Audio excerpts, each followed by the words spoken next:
இன்னைக்கு ரொம்ப சிம்பிளா ஈஸியான ஒரு ரெசிபி பண்ண போறேன். 10 நிமிஷத்துக்குள்ள டக்குன்னு ரெடி பண்ணிடலாம். இந்த டேஸ்டியான கிறிஸ்பி கார்லிக் பிரெட் எப்படி செய்யறதுன்னு இந்த வீடியோல பார்க்கலாம். ஃபர்ஸ்ட் ஒரு பவுல்ல 100 கிராம் பட்டர் எடுத்திருக்கேன். பட்டர் ரூம் டெம்பரேச்சர்ல இருக்கணும். அது கூட 1 teaspoon oregano, 1/2 teaspoon chilli flakes, 1 tablespoon grate பண்ண கார்லிக்கும் ஆட் பண்ணியிருக்கேன். இதெல்லாம் சேர்த்து நல்லா மிக்ஸ் பண்ணிக்கோங்க. நான் இன்னைக்கு கார்லிக் பிரெட் அவல்ல பண்ண போறேன். அதனால ஃபர்ஸ்ட் அவன் 175 டிகிரிக்கு 10 நிமிஷம் ப்ரீஹீட் பண்ணி வச்சுக்கோங்க. இந்த மாதிரி நல்லா மிக்ஸ் பண்ணதுக்கு அப்புறம் நம்ம பிரெட்ல ஸ்ப்ரெட் பண்ணலாம். நான் பிரெட்ல ஒன் சைடு மட்டும் தான் ஸ்ப்ரெட் பண்ணியிருக்கேன். இந்த மாதிரி ஒரு சைடு ஃபுல்லா அப்ளை பண்ணிக்கோங்க.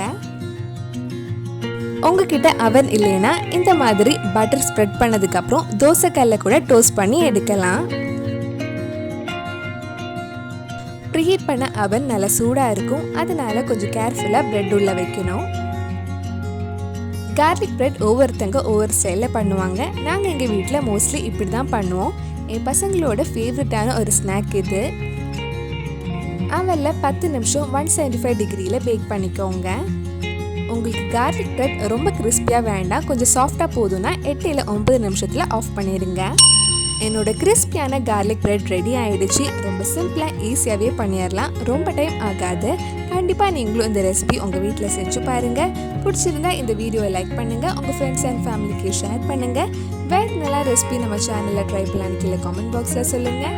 நீங்கள் இன்னும் என்னோட சேனலை சப்ஸ்கிரைப் பண்ணலைன்னா மறக்காமல் சேனலையும் சப்ஸ்கிரைப் பண்ணுங்கள். கூடவே அந்த பெல் ஐக்கனை ப்ரெஸ் பண்ணால் நான் புது வீடியோ போட்ட உடனே உங்கள் ஃபோனுக்கு நோட்டிஃபிகேஷன் வந்துடும்.